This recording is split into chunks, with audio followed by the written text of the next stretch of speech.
Hey guys, Donut here. I'm back with another video, this one about Dr. Stone.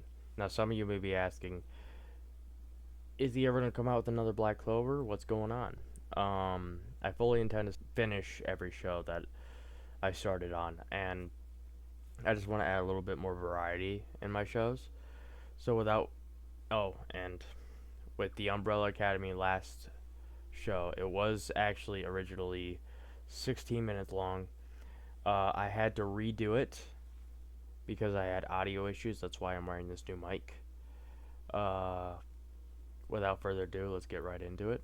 Dr. Stone, walk through, talk through. All right. So, when we enter Dr. Stone, it is modern day Japan, 21st century. Uh, we have our main characters, Senku, Taizu, and Yuzuriha. Now, Senku is working in his laboratory while Taizu walks in, and he says something along the lines of "I'm gonna confess my love to Yuzuriha," which I do have to admit, being petrified before you confess your love, it's kind of shitty. Like you couldn't have waited 5 minutes, please. Whatever. Anyway, so they were petrified for 3,700 years. Now I do have to admit, Taizu's unwielding spirit impressed me. So props to him. Anyway, moving on.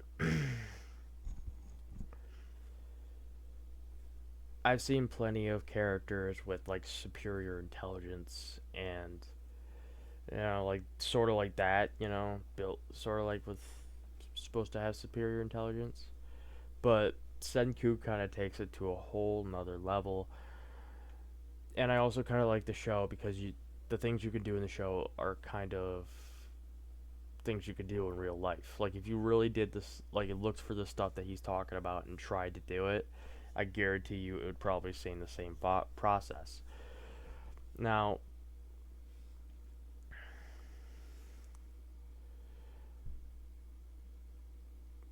I do have to admit it's pretty impressive that he can even build a home in 6 months, and he even counted for thousands of years.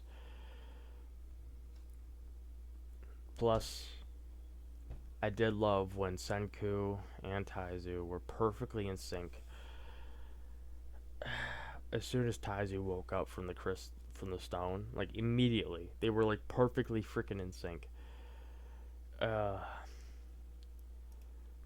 as I do have to say something though, because it kind of like pops up here and there throughout the show, and if you've seen all of it, you'll know what I'm talking about. But what is Senku's love for Mario? Where'd that come from?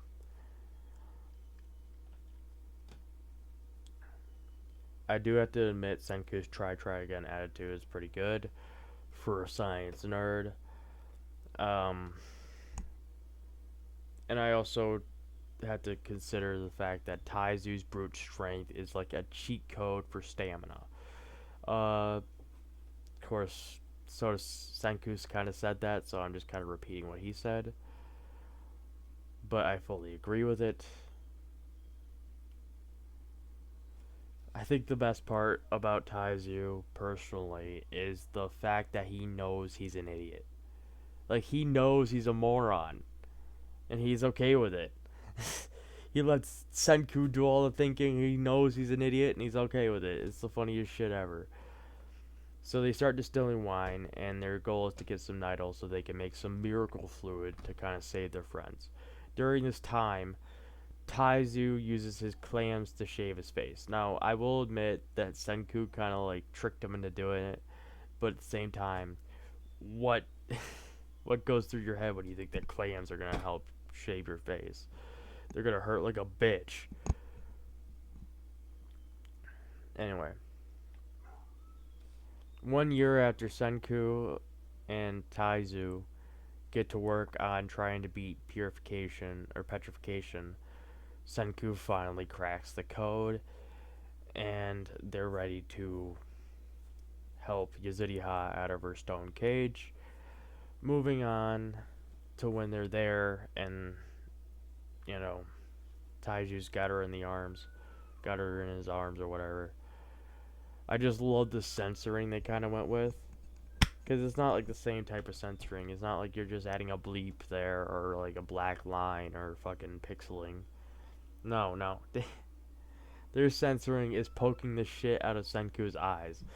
Like, I gotta feel so bad. That's gotta hurt so much. Anyway, during them grabbing Yuzuriha and moving back to camp, lions attack and they start running towards, well, a cliff. During this time, Senku does describe that lions are the king of beasts now that the zoos were broken open and they started ravaging nearby animals. It's also during this time when they're running from beasts that we learn that Taizu is a pacifist. If you don't know what a pacifist is, it means that they will never attack you. They won't. They're so fully against violence that they won't even like raise a hand to you. You know? But anyway, they start running this way and eventually they meet up with Tsukasa, the statue of Tsukasa at least. And they decide to free him so he can help them with the lions. So that's what they do. Tsukasa, I do have to say, the entrance for Tsukasa was pretty badass. It was definitely one of the best entrances that I've seen. Anyway, so he enters the fray, he kills a lion, and he makes a promise. His promise is that he will always protect them. Alright? And we also see a little bit of Tsukasa's honor when he wants to give back to the circle of life. I love how they make miracle water, and it is just, to be honest, it's bat poo. That's what it is. It's bat poo. So after Tsukasa joins their little team they got going there, he becomes the resident hunter. And just for everyone at home that's reading this and wants a little quiz from Professor Senku himself, for a technological civilization, what is the most important thing to have? A, calcium carbonate, B, iron, or C, copper? Now, moving on from there, and I'll put the answer on the screen for everybody to understand. They start pulverizing shells to get calcium carbonate. Senku leaves out a part about it, you know? It's partially when Tsukasa starts to lean in at being a threat. Tsukasa compliments Senku, and Senku says something along the lines of that if for some about amount of years, a man that compliments another man to his face is either plotting or scheming or something along those lines, or flirting or scheming. And this is when he truly starts to kind of suspect Tsukasa of being a threat. It's not long after this, Tsukasa wants to explains his plan to Senku, that he wants to revive the young and only the young. And that's not Senku's game plan. He wants to revive every last person. So when Tsukasa kills a person, Senku stops him from killing any other, and he says he vows that he will revive every last person on the planet. So more power to you, Senku. Damn. This is the moment there where Senku knows for a fact that Tsukasa is a threat. Alright? And he doesn't want to spill the beans about the freaking miracle fluid, aka bat poo. But Taizu the idiot that he is comes running back with the fucking jar in hand and then spills everything about it, like where the freaking cave it or what the cave where it's hidden, like in a cave, and that it's miracle fluid pretty much. So in this progression, Senku sets a trap for Tsukasa. And Tsukasa takes the bait. Now, what he does is he pretty much just says that he doesn't have enough of the bat guano to make the mirror or the revival fluid. All right, but in reality, he had plenty. But because of that, he was gonna send Taizu back, but Tsukasa took the bait and he went instead. So Senku and Taizu try to bring back Yuzuriha before Tsukasa gets back, and they do. So Senku, Taizu, and Yuzuriha join forces to fight against Tsukasa, and just as they join forces to fight against Tsukasa, he shows up with murderous intent in his eyes, dude. He was ready to kill somebody. Anyway, before the fight even begins between Tsukasa and Taizu, Senku shoots an arrow at Tsukasa. Now, if you don't know, even a shitty crossbow could fire an arrow fairly hard. Like, it's not something you can catch very easily. Like, if you shot a crossbow at me, I guarantee you I couldn't catch it. But Tsukasa can, so that's not just impressive, that's just, like, superhuman. Like, there's a few people that I'm sure that can catch a arrow.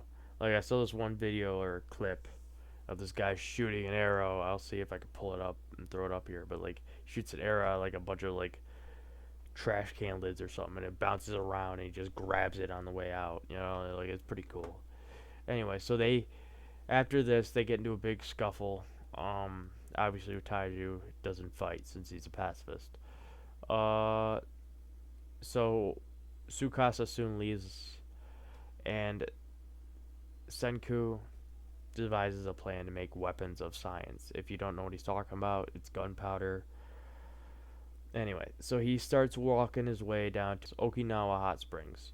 So he's heading that way, and his sextant is wrong. If you don't know why, it's because the North Star isn't north anymore. After 3,700 years, the Earth's axis does tilt, and it screws up the readings. But soon, Yuzuriha does find a clearing and a landmark, the Kamakura landmark. It's a Buddha. I'll put it up on the screen. It's a real thing. And speaking of real things, so is Constantine. I'll put it up. He was a Roman emperor that went for Christianity, or the first one at least. So, I'm not an idiot.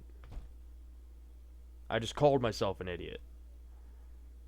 And if y'all don't know what I'm talking about, it was during the Sandman. I think it was the second, or no, I think it was like the first or the second one. One of the two. And I said I was an idiot for thinking about that, and I'm not an idiot. I was right. Anyway, with that being said, that's all I really want to talk about. Dirty Donut, signing out.